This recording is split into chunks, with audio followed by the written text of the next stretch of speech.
ওরা আমাদের এখানে এসে আম ডাকাতি করে আর তোমাদের পৃথিবীতে নিয়ে গিয়ে তা বিক্রি করে, তাই ওদেরকে আমরা কিছুতেই ধরতে পারি না।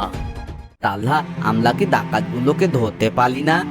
হ্যাঁ অবশ্যই পারি, কিন্তু আমাদেরকে ওদের ধরতে হলে ওই ঘোড়ার চেয়েও দ্রুত কিছু লাগবে, যেমন সাইকেল, তাই না তালহা? আরে না রে গাধা, সাইকেল তো ঘোড়ার চেয়েও আরো আস্তে চলে। আমাদের লাগবে বাইক, যা ওদের ঘোড়ার চেয়েও দ্রুত ছুটতে পারে। তালহা, তুমি যদি ধরতে পারো তাহলে আমি তোমাকে বাইকের ব্যবস্থা করে দেব, আর সেই সাথে এই ম্যাঙ্গো রাইফেলটা তুমি রেখো। Mango rifle? হ্যাঁ, এটা হচ্ছে ম্যাঙ্গো রাইফেল। এটা দিয়ে তুমি যাকে গুলি করবে সেই একটা আম হয়ে যাবে।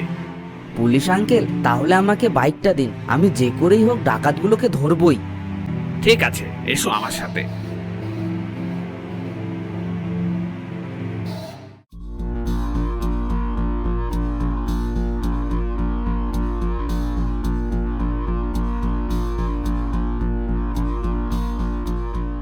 এই হলো ম্যাঙ্গো বাইক। বন্ধুরা, পরের পার্ট দেখতে হলে ভিডিওটিতে লাইক করে চ্যানেলটি সাবস্ক্রাইব করে দাও।